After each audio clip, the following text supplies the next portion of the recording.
किसान भाइयों नमस्कार। स्वागत है हमारे यूट्यूब चैनल में। किसान भाइयों, भारत सरकार और उत्तर प्रदेश सरकार सतत किसानों की प्रगति के लिए नई नई योजनाएं लाती रहती हैं, जिसमें एक महत्वाकांक्षी योजना है प्रधानमंत्री सम्मान निधि योजना। एक तरीके से ये कह सकते हैं कि एक तरफ दाहिने हाथ से प्रधानमंत्री सम्मान निधि योजना जो सीधे कैश के तौर पे आपको प्राप्त होती है, और दूसरी तरफ विभाग की अन्य योजनाएं जो आपके बाएं हाथ से प्राप्त होती हैं। इस तरीके से हम ये कह सकते हैं सरकार के दाएं और बाएं हाथ से हमें बहुत सारी योजनाएं दी जाती हैं जो हमारे हित के लिए होती हैं। उसी में एक प्रधानमंत्री सम्मान निधि कृषक योजना है, जिसकी शुरुआत 24 फरवरी 2019 से की गई और इसकी रूपरेखा 1 दिसंबर 2018 को तय की गई। अभी तक इसकी 17 किस्तें आप लोगों को दी जा चुकी हैं। 18वीं किस्त का भुगतान 5 अक्टूबर को सुनिश्चित किया गया है। आप लोगों को 5 अक्टूबर को शाम 5 बजे तक आपके खाते में 18वीं किस्त का भुगतान कर दिया जाएगा। इस तरीके से अभी तक टोटल आप लोगों को 34,000 रुपये का भुगतान किया जा चुका है और अगली किस्त का भुगतान जल्द ही 5 तारीख को आपको प्राप्त होने वाला है, 5 अक्टूबर सन 2024। ये योजना रबी खरीफ जायद को ध्यान में रखते हुए बनाई गई थी। रबी में 2000, खरीफ में 2000 और जायद में 2000। जिस प्रकार वर्ष में 3 सीजन होते हैं, रबी खरीफ जायद, उसी तरीके से इस योजना का क्रियान्वयन किया गया था। क्योंकि किसान भाई जब रबी की बुआई करनी होती है तब पैसे की बहुत आवश्यकता होती है। ऐसे समय में 2000 आ जाता है, तो ये मान के चलिए हमारे प्रदेश में, हमारे देश में जो छोटे काश्तकार हैं उनकी संख्या ज़्यादा है। ऐसे में जब ये पैसा उनको प्राप्त होता है तो खुशी का ठिकाना नहीं होता, क्योंकि बुआई, जुताई या नेक्स्ट फसल की बुआई में ऐसे समय जब ये पैसे प्राप्त होते हैं तो कहीं ना कहीं खेतीबाड़ी के कार्यक्रम में ही लग जाते हैं या किसी आवश्यकता वाली चीज़ में ही खर्च होता है। ऐसे में अब जब ये किस्त आप लोगों को दी जानी है तो ये धान के कटाई का समय है और साथ में गेहूं की अगली बुआई भी अक्टूबर दूसरे वीक से चालू हो जाती है। तो इस तरीके से हम ये कह सकते हैं कि बहुत अच्छी योजना है और किसानों के हित में ये लगातार चलती रहे। अभी जो ये पैसे भेजे जाते हैं आप लोगों के खाते में डीबीटी के माध्यम से, डायरेक्ट बेनिफिट ट्रांसफ़र, यानी बीच में कोई मध्यस्थता नहीं करता, सीधा आपके आधार नंबर से जुड़े खाते पर ये पैसा भेज दिया जाता है। इन केस यदि कभी आपके खतौनी में लैंड सीडिंग ना हो तो ये एप्लीकेशन हमने दिया है जो तहसीलदार को देना होता है, जिसमें ये निर्गत किया गया है कि यदि आपकी ज़मीन की लैंड सीडिंग ना की गई हो, उस कॉलम को ये पूरा करता है। इसका एप्लीकेशन आप प्रिंट निकाल के उनको दे सकते हैं और ये बता सकते हैं कि मेरे द्वारा मेरे पास ज़मीन है और मैं इस योजना का पात्र हूँ, लेकिन मेरी फीडिंग नहीं हुई। उसके बाद लैंड सीडिंग कर दी जाएगी। इन केस यदि आपके पीएम किसान में केवाईसी में आपका स्टेटस नो है तो 3 तरीके से केवाईसी की जाती है। प्रथम तरीका है कि ओटीपी के माध्यम से, यदि आधार से लगे मोबाइल नंबर पे ओटीपी भेजकर इसकी केवाईसी की जा सकती। दूसरा तरीका है फेशियल ई केवाईसी। इसमें पीएम किसान ऐप डाउनलोड करना होगा और उसी के द्वारा पीएम किसान ऐप से जो है आप फेशियल केवाईसी कर सकते। तीसरा बायोमेट्रिक केवाईसी कर सकते हैं। इसी तरीके से देख रहे हैं एक किसान का हमने स्टेटस निकाला जिसमें लैंड सीडिंग नो है, आधार बेस पेमेंट सीडिंग नो है, यानी कि अगर आपके ज़मीन का विवरण पीएम किसान के उस पर वेबसाइट पे अपलोड नहीं है तो आपको अपात्र रखा जाएगा जब तक कि लैंड सीडिंग यस ना हो जाए। और आधार सीडिंग की समस्या के लिए सबसे अच्छा उपाय ये होता है कि आप बैंक में जाएं और उनसे अपनी बात कहें कि हमारा खाता जो है पुनः डीलिंक करके लिंक करिए ताकि हम इस योजना का लाभ प्राप्त करें, या आप इंडिया पोस्ट पेमेंट बैंक में खाता खुलवाकर भी इस योजना का लाभ प्राप्त कर सकते हैं। ऐसे में एईपीएस जो है वहाँ पे ऑलरेडी इनेबल्ड होता है, जबकि अन्य खातों में आपको समस्या होती है बैंक में जाकर, क्योंकि मैनेजर सुनते नहीं हैं। अब ये देखिए हमने तीनों स्टेटस यस यस करके आ गए। अब ऐसे में किसी की भी सम्मान निधि रुकने वाली नहीं है। अगर आपका तीनों स्टेटस यस यस है तो आप चेक कर सकते हैं और आपको इस योजना का लाभ प्राप्त होगा। ऐसे में कुछ लोगों को 7 किस्तें मिली हैं, कुछ लोगों को 8 किस्तें मिली हैं और कुछ लोगों की ई-केवाईसी नहीं हुई, उनकी 3 या 4 किस्तें रुकी हुई हैं। जैसे ही ई-केवाईसी आप करते हैं, बची हुई किस्तें आपके खाते में भेज दी जाती हैं। साथ ही इस प्रकार से हम ये देख सकते हैं कि जैसे अभी वेबसाइट पे एक लिटरेचर डाला गया है, जो पीडीएफ है, पीएम किसान की साइट से निकाला गया पीडीएफ है, जिसमें ये कहा गया है कि प्रधानमंत्री सम्मान निधि से बहुत सारे क्वेश्चन होते हैं लोगों के, उनके उत्तर उसमें दिए गए हैं। पहला तो है व्हाट इज प्रधानमंत्री किसान सम्मान निधि।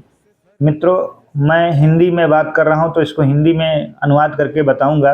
प्रधानमंत्री Kisan Samman Nidhi is a new central sector scheme provide income support to all land holding farmers families in the country supplement their financial need to purchasing various input related to agriculture allied activities as well domestic need.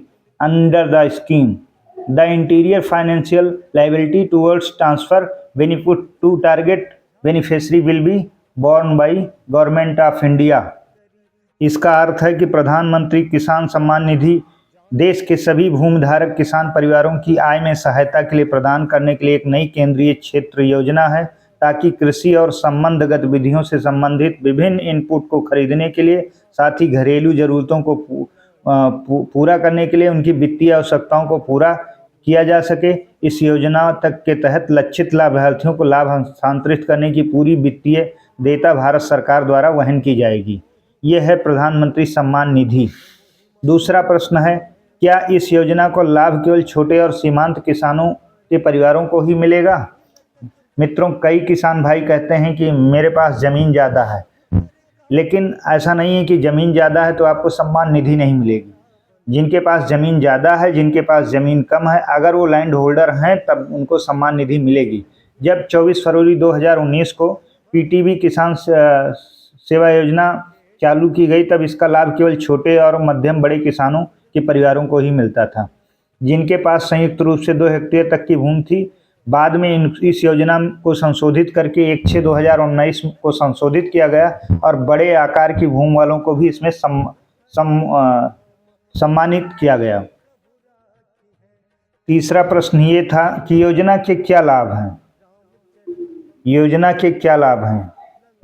जैसे आप लोग जानते हैं, लाभ जो हैं इसके वो बहुत सारे हैं। एक तो सबसे बड़ी चीज़ रबी, खरीफ, जायद, ये तीनों जब भी सीजन आते हैं तो हमें पैसे की नितांत आवश्यकता होती है, और ऐसे समय में ये अगर अमाउंट हमें प्राप्त होता है तो कहीं ना कहीं हमें लाभ ही देता है। वो चाहे जिस प्रकार से फाइनेंशियल सहायता हमारे खाद, बीज और इनपुट में बहुत तरीके से सहायता करते हैं।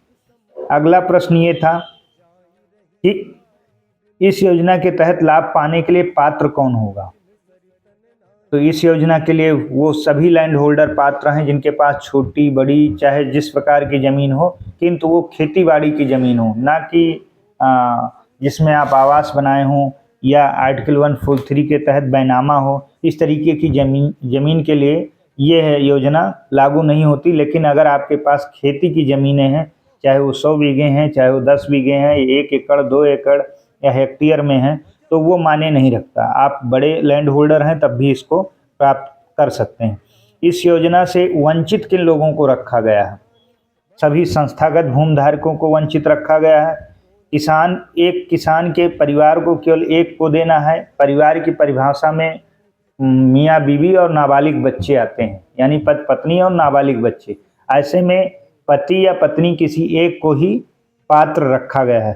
संवैधानिक पदों पर न हो, भूतपूर्व और वर्तमान राज्य मंत्री या भूतपूर्व वर्तमान लोक सेवा सदस्य, राज्यसभा सदस्य, विधानसभा सदस्य, राज्य विधान परिषद के सदस्य, नगर निगम के भूतपूर्व वर्तमान अध्यक्ष, उपाध्यक्ष, जिला पंचायत भूतपूर्व वर्तमान अध्यक्ष, केंद्र राज्य सरकार में सेवारत कर्मचारी या सेवानिवृत्त अधिकारी एवं कर्मचारी, केंद्र या राज्य सरकार के सार्वजनिक क्षेत्र में या उपक्रम में तथा सरकार के अधीन किसी संबंध कार्यालय में या संस्था में स्थानीय निकायों के नियमित कर्मचारी, मल्टीटास्किंग स्टाफ या आउटसोर्सिंग कर्मचारी या कार्यरत सेवानिवृत्त पेंशन भोगी, अस्थायी कर्मचारी आदि को इससे बाहर रखा गया है।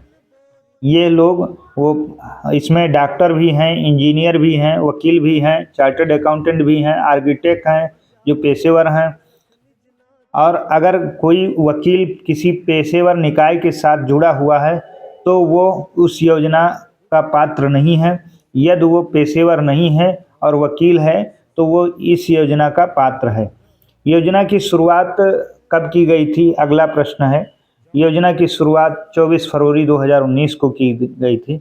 वर्ष में कितनी बार इसका लाभ दिया जाता है? वर्ष में 3 बार इसका लाभ दिया जाता है, रबी खरीफ जायद, जिसका कुल अमाउंट मिला के 6,000 रुपये होते हैं। ये बराबर किस्तें होती हैं। केंद्र तथा राज्य सरकार या स्वैच्छिक संगठन या कोई अन्य कर्मचारी जो गांव में अपने नाम से खेती योग्य भूमि रखता है, योजना के अंतर्गत लाभ पाने के पात्र है या नहीं?